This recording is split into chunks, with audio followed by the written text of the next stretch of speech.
I'm Joanne Sutphin, and I am with the Alexander Black Museum and Cultural Center. Part of our project is to interview town residents and chat with them about their experience of living in Blacksburg. Today, on August the 14th, 2013, at the Lyric, I have Mr. Bertram Kinzey. Mr. Kinzey has lived in Blacksburg off and on several times during his lifetime, is now retired here, and has a very interesting story to tell about getting his degrees at Tech and also being involved with the Lutheran Church when it was where present-day McDonald's is. So I'd like to introduce Mr. Kinzey, and I've been chatting with him off camera, and I wanted to start the conversation of how he got to Blacksburg for his degrees. And Mr. Kinzey, I understand you were originally from Richmond, Virginia. That's right. And you grew up during the Depression, but you were able to go to college in Richmond to begin your career. So you take it from there. Well, that was in, 1938, and engineering students could go to the extension for 2 years, except architects, and that was my field. So the second year I was supposed to come to the campus, but that meant financial situations that had to be bridged. So it just so happened I went to the second year there, even though you're supposed to come up here to the campus, and they paid me to teach freshmen who didn't have their solid geometry entrance requirements. So I got paid for that. So I started teaching when I was only 18 years old. And you were in Richmond at that point on it was a Virginia Tech Extension That's campus, right. okay. Mm-hmm. Yeah, there was about 3 at the time. I think Danville and Norfolk had them too, as I remember. But at any rate, so in 1940, I did come here, and I lived in the house, which is now what? The 622 restaurant. When the Chestnuts lived there. The Chestnuts, that's North Main Street. That's right. He was a math professor. And so I had a classmate from Richmond, and we both lived there for $8 a month. And we ate across the street for $5 a week, believe it or not. In a boarding house across the street? Where did you eat? There were no restaurants. It was across the street, yeah. This family had the same name, Kinzey, didn't spell it the same way. But they had a garden out there. You wouldn't know it looking out there now, but that's what they had. Which is present-day Wendy's, basically. Yeah. But at any rate, they had a house there and quite a field behind it. Anyway, so I came up with to study with some, sophomore classes that I supposed to have but didn't have because I hadn't come here. And so Professor Cole, who brought architecture to this campus way back in 1929, who was a very good administrator, I must admit. And Kogel Hall is named for him. It sure is. At any rate, my father said, well, look, he was told that I could come up, wait coming up to the campus and still manage okay. And so Kogel was very creative, I must say, in figuring out a course of study for me that all the way through my graduate degree, which only took 1 extra quarter. So that was a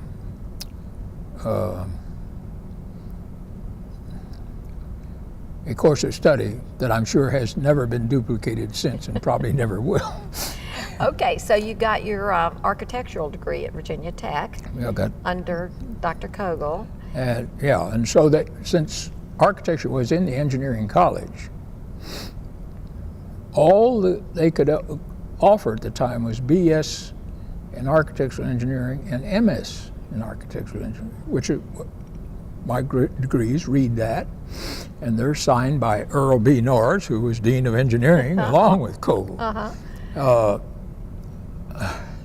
So, since we were in the engineering college, we had to take the same math, physics, chemistry, and mechanics that the engineers did. I'm not sure how many architectural students these days would survive all that, but at any rate, that's the way it was. For me, it was probably a good thing because I did teach in technical areas relating to architecture later. Okay. Anyway. All right, so you got your degrees here, and then what did you do once you had these wonderful papers in your hands? Well, World War II was going on at the time, and obviously you couldn't go to work for architectural firms, so I went to work in the Norfolk Navy Yard with a strange title of assistant naval architect, believe it or not, and worked there through the entire war. And the amusing thing to me is that my older brother was on the campus when the war broke out, and so he got caught up, since he's 3 years younger than I, and landed in the Navy. Well, the bottom line is I was on a heck of a lot more ships than he ever thought of being on, not only ours, but the English and the French, you name it. When the war was over in 45, I did go to work for an architectural firm in Richmond. And came here in 46 to some ball game, and I don't know what, at any rate. And Kogel saw me. He asked me at the time, "Did you ever think about teaching?" I said, "Well, I've done it, yeah." Well, of course, he was getting swamped by GIs coming home. Sure. And knew he was going to have to increase his faculty. He said, "Well, next spring, I'll probably call you." Oh, so I go home, and what happens? I find that the architectural firm was struggling and trying to get going again, and was having a little trouble, and they let go their highest paid man, which made me wonder, well, now what? What next? Yeah. Come on. So, and at the same time, Kogel turned around and called me earlier than he said he was going to. So I finally told him, I said, "Well, I think I'm going to make a change. You got first crack." So they made an offer. The only trouble was it was a little less rather than I was making at the architectural firm. I said, "No, you got to meet that," which I think is what he wanted me to say anyway, because he went to Newman, who was, I think, president at the time, and said, "I want this man. This is what it's going to take." I did it. So you moved to Blacksburg. So I moved back to Blacksburg in 1947 to start teaching. Well, and by then you had a family. By then, I had a young son,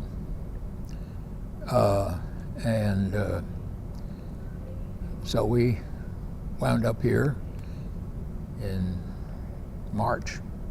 Nice cold weather, as I remember, Yes, but probably. anyway, and housing was very scarce, to say the least. I had three choices: a house on Airport Acres, another one on,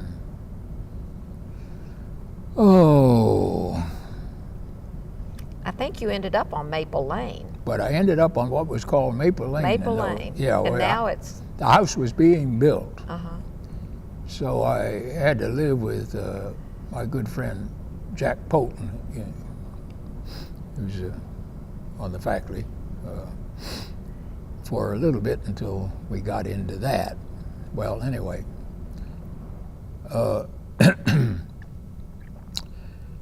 So one of my jobs was to bring courses out of engineering into the architectural curriculum. For example, in electrical engineering, there was a course that was called EW9, Electric Wire and Illumination. And of course, all I remember is, well, these electrical, this is a light bulb, well, yeah, sure. And here's how you can guess how many foot candles will be on a working plane. To which I have to say as an architect, well, that's not the first question. First question is, how do you want this space revealed? We can get that foot candles all sorts of ways. And I can carry this over into human comfort, where they talked about radiators. I said, well, how about the whole building enclosure? And so on and so on.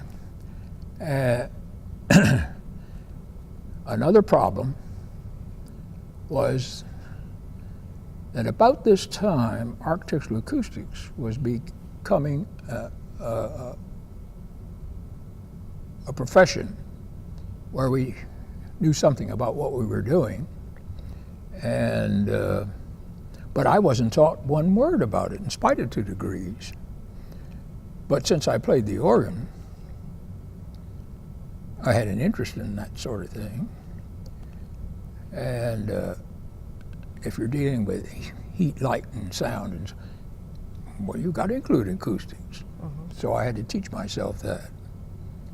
So just jumping ahead for a moment, I did consult in architectural acoustics a whole lot more than I practice as an architect. But going back to being here in practically all of the 50s during my teaching, I did become a registered architect by taking the exam in Patton Hall in 1948. I'm still a registered architect in the state right now, believe it or not. Well,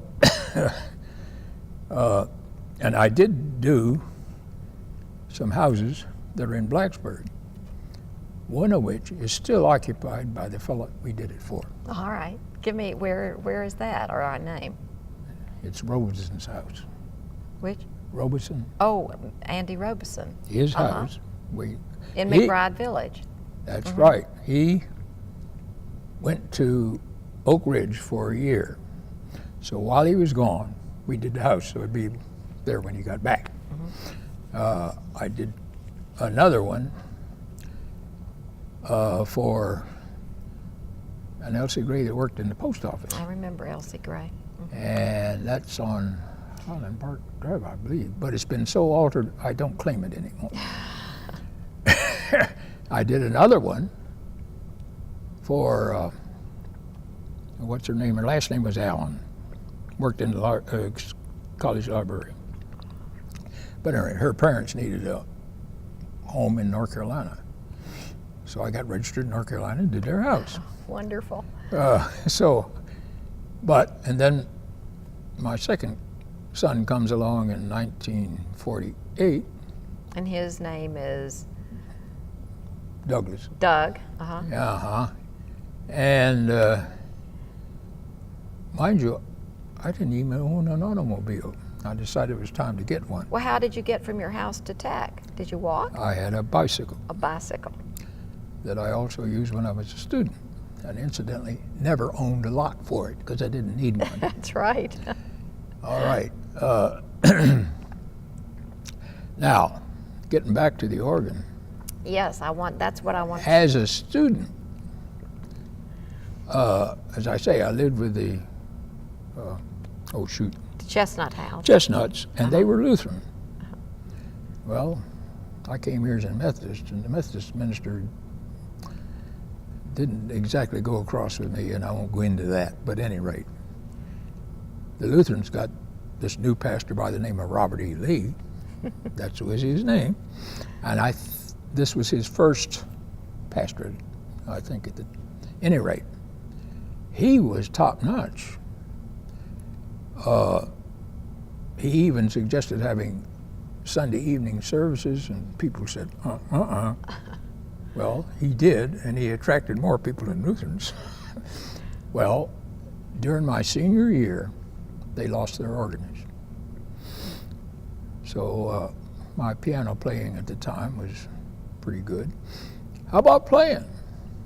Well, okay.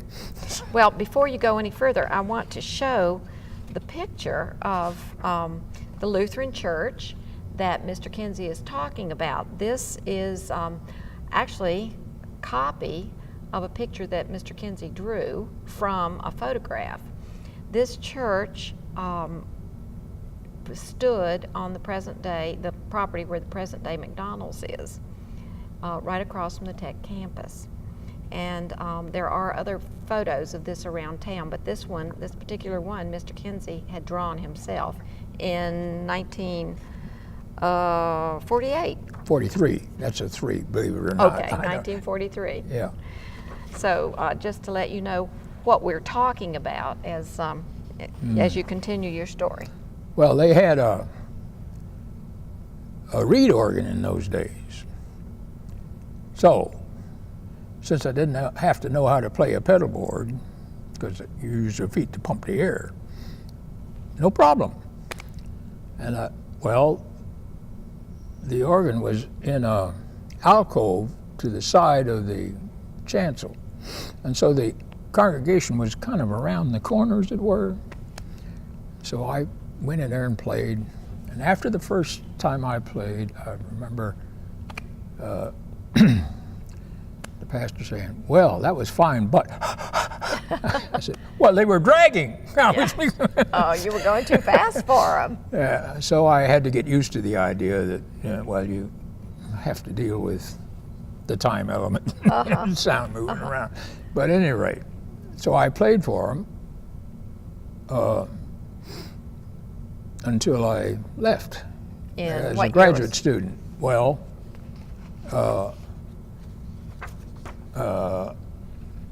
it so happens that my main colleague in my architectural class wanted to invite his girlfriend to come to the campus. Mama said, can't come alone, got to come with her twin sister. Would I look after her? Well, yeah, okay, so I did. And then the next question from the girl, well, how about playing for our wedding? Which was to be in March, right after my colleague finished his master's. Well, that meant I had to play the pedal board. Well, it just so happened that because of World War II,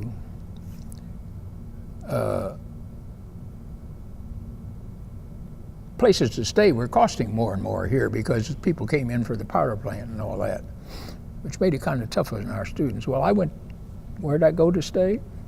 In the Episcopal Parish House, which was just open.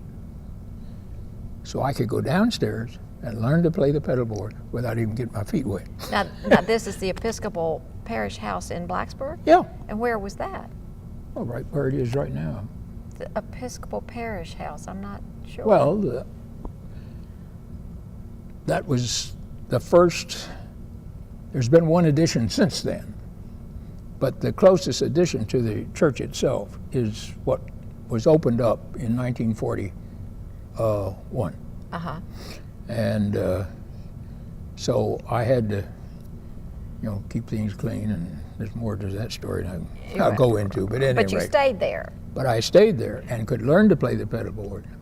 Of course, I had to go to Danville, where these girls were, and check out the organ there. Now, my father was in the war stationed in California, so my family wasn't even here. So I, what did I do in Christmas and Thanksgiving? Well, I went to Danville, for example. So one of the twins. Yeah. So I played for their wedding. I could do it. And of course, the bottom line is that I married one of the twins. I married the other sister. Okay. So. And her name was? Virginia Kinzey. And to top it off, my colleague came to finish his exam for being an architect the same time I took my exam. So we both passed the same time. His number is 685 and mine is 684. So actually, this colleague that you're speaking of became your brother-in-law. Yep. Yeah. Okay. Yep. So. And then, so when you came back to Blacksburg to teach, you brought Virginia, and you had a son. Your first son was Bert. He was already around. All right, and then Doug came along. Doug came along. Okay. Yeah. So we lived here. And you rode your bicycle to campus. But when I came back to get back to the organ again, Yes. well, the Methodists needed an organist. And the Lutherans said to me, well, now they had ordered a pipe organ, and the war delayed their getting it. This is the Lutherans had. Yeah, the Lutherans. So they already had it. And they said, well, nobody's been appointed to take your place. Oh. All right. So I played for them. Now, you're playing for whom now? The Lutherans. The Lutherans still. For the whole time, despite the fact I was a member of the Methodist Church the Yeah. whole time, and was a member of their building committee when their building was built, and so on. But anyway,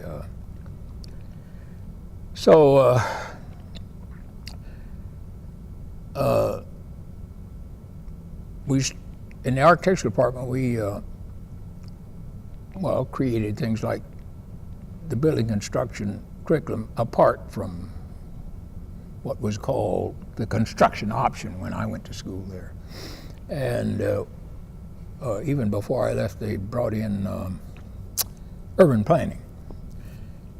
So architectural engineering was becoming capable of being a college of its own. Now, it took about 3 years after I left here for that to happen. But meanwhile, three years before I left here, Kogel retired in '56. And the new fellow came in. Well, Kogel, when a term began, you knew what you were supposed to do and how you were supposed to work with all your faculty members. And here comes this new fellow, which everything was free form, if you will. And I found that very hard to teach in. And I told him so. And he obviously wasn't going to do anything to alleviate the situation that I found untenable.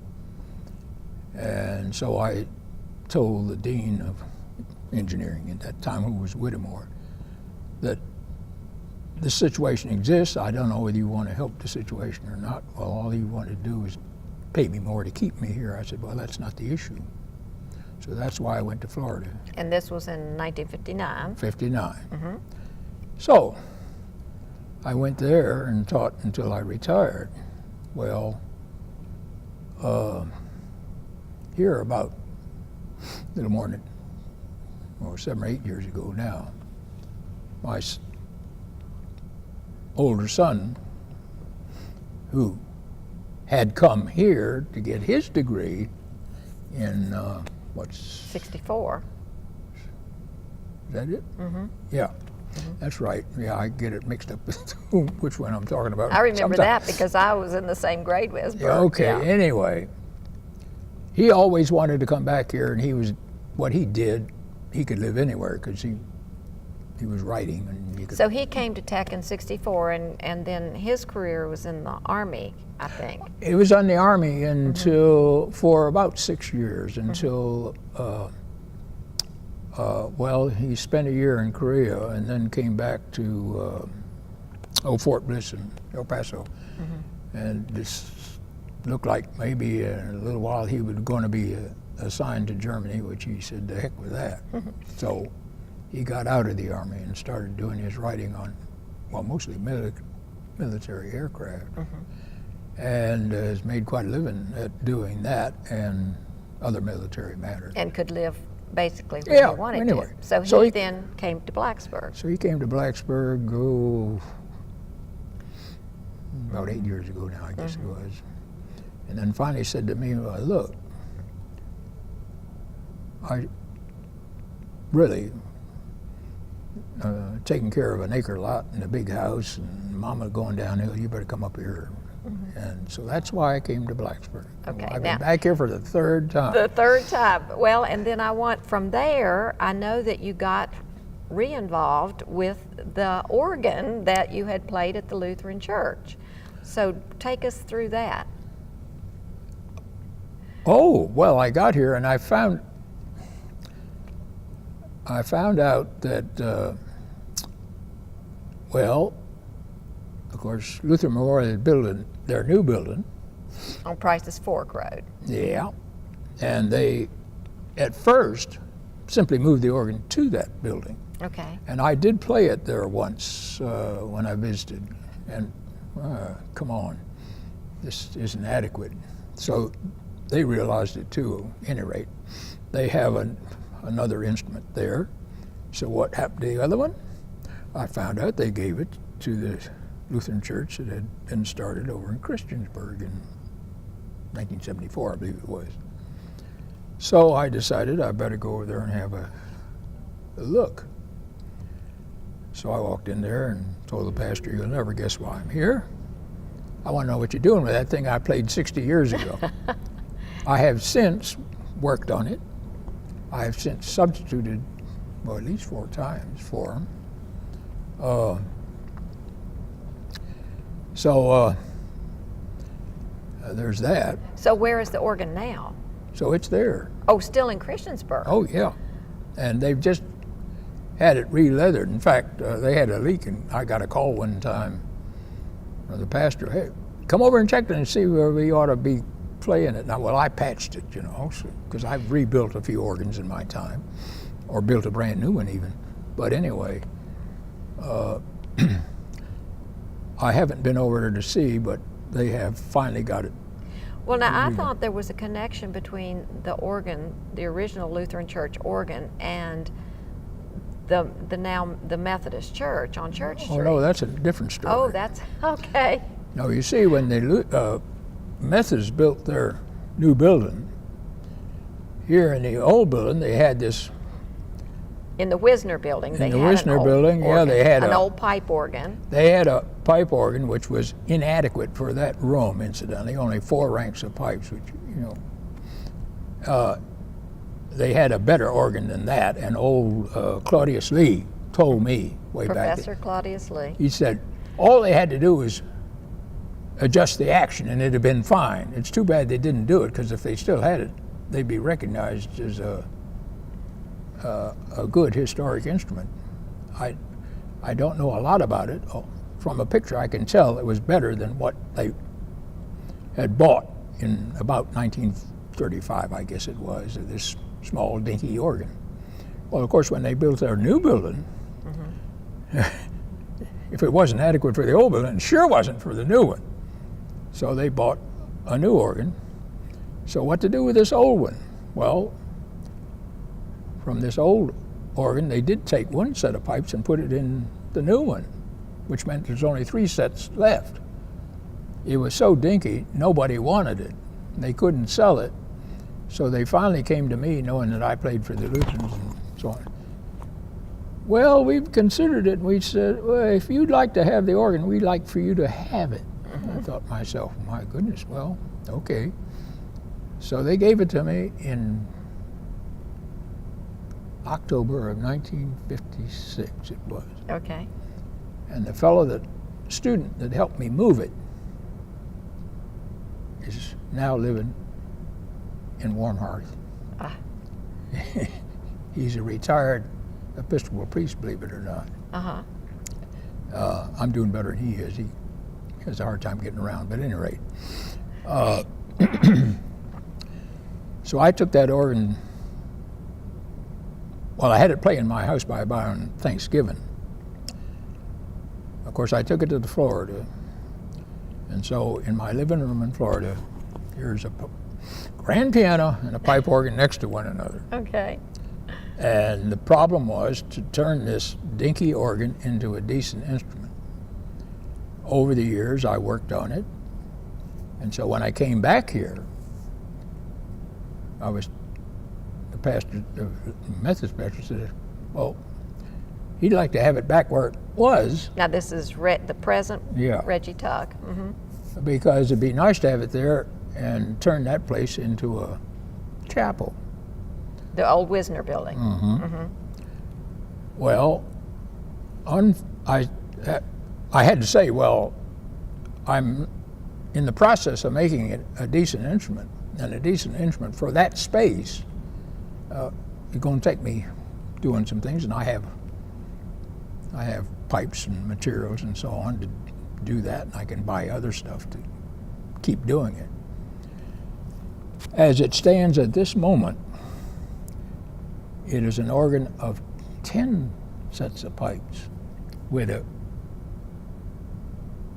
the ability to add about 3 more. And it is back in the Wisner building? And it is back in the Wisner building. It is now playable.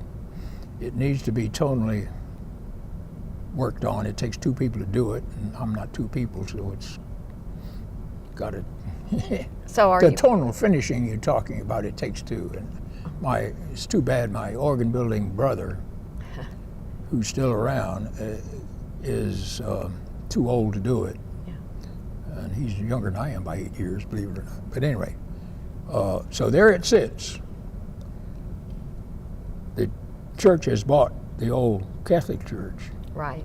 And in the revision of space allocation, nothing was saying about Wisner being a chapel. So I've had to tell them, look, if you're not going to use it, it'll go to pot. And yes, you do. Instruments have to be used. So we're at the point now of wondering, well, what to do? What's what? It's not a too happy a situation. Of course, I must add, one other point I need to make is that in Florida, my wife and I became Episcopalians. I knew their organist and so on, but So did you play the organ there as well? I substituted both places. Okay. Yeah. Well, So, any rate, so here, I, since my older son coming back, he joined the Methodist Church, and I thought I ought to do it too, but the bottom line is, I do appreciate liturgical services. After all, I played for Lutherans. Right. And I do prefer the Episcopal service, so I'm a part of Christ's Episcopal now. Long after I lived in their parish, I was way back when. Yes, So that's here I very am. good. Well, I didn't realize that there was space in that structure for living facilities. Oh, they have students living up in that now, and in their Canterbury house, and a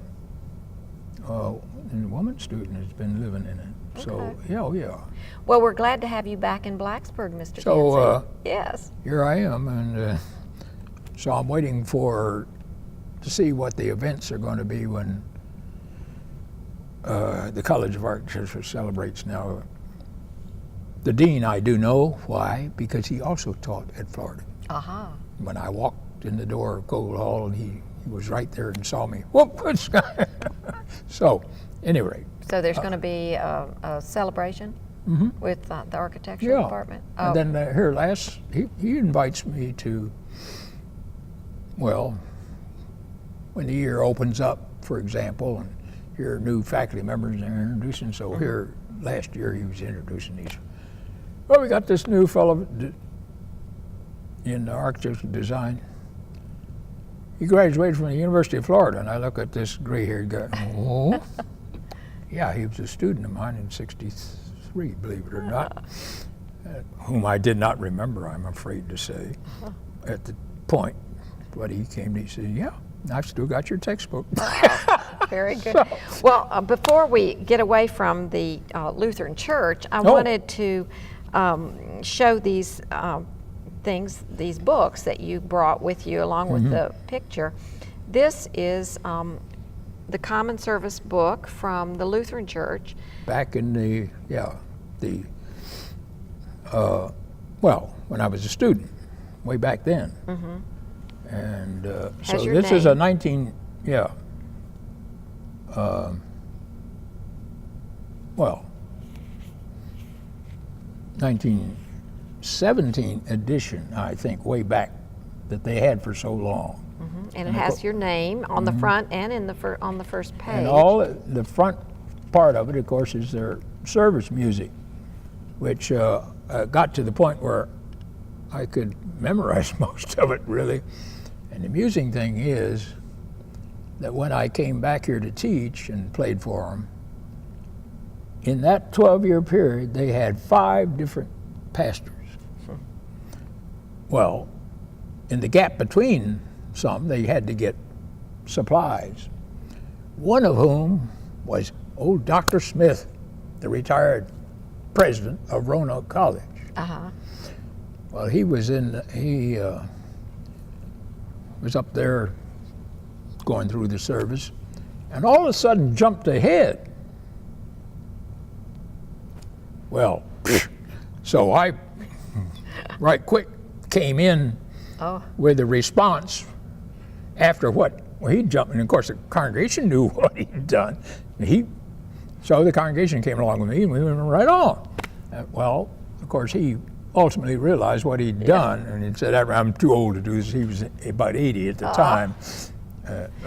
Anyway. And the other book that I have is the hymnal. That's the last edition when I stopped playing for him in '59. Mm-hmm.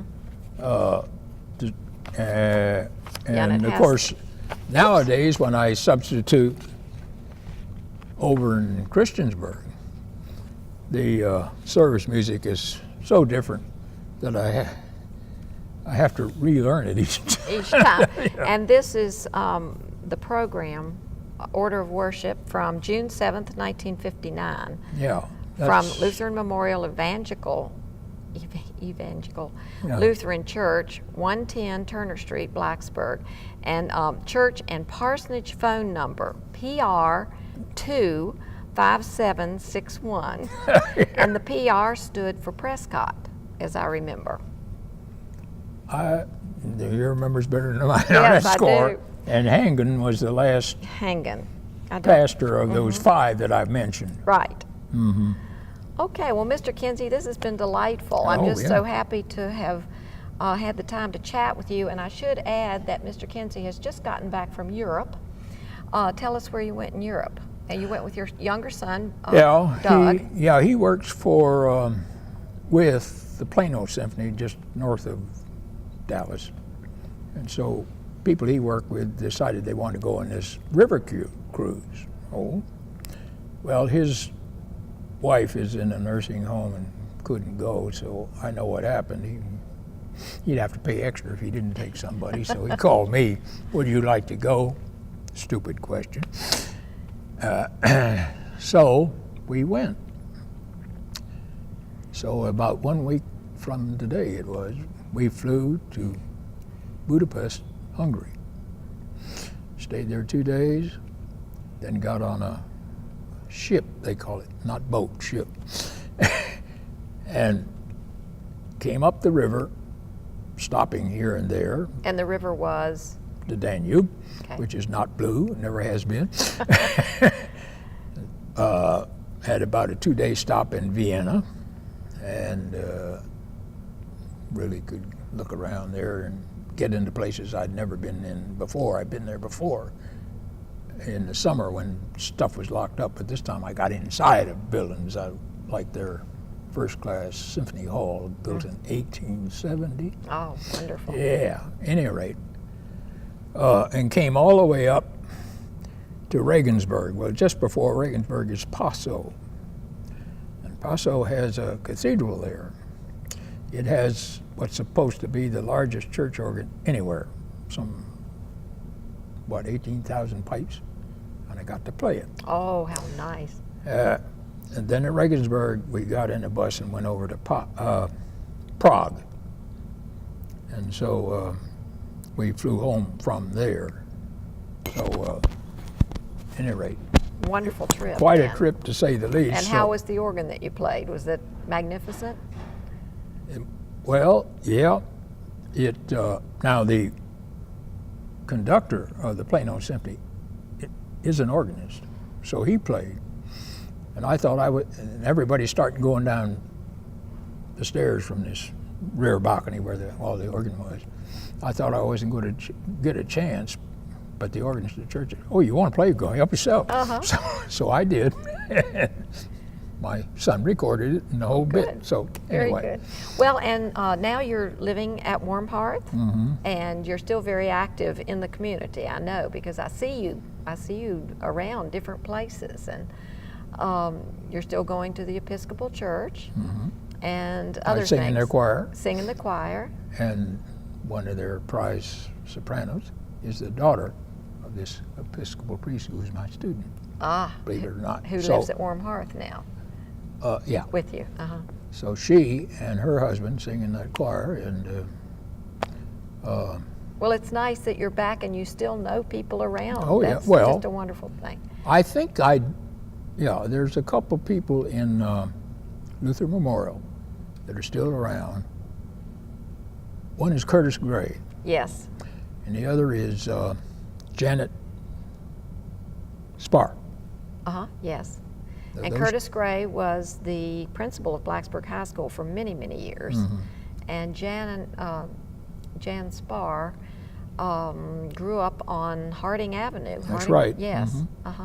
Oh yeah, I knew her parents very well. Yeah. Yes. Well, thank you. This has been wonderful, and I think people in Blacksburg will enjoy seeing this chat and hearing your varied stories and life in and out of Blacksburg. So thank you for coming today.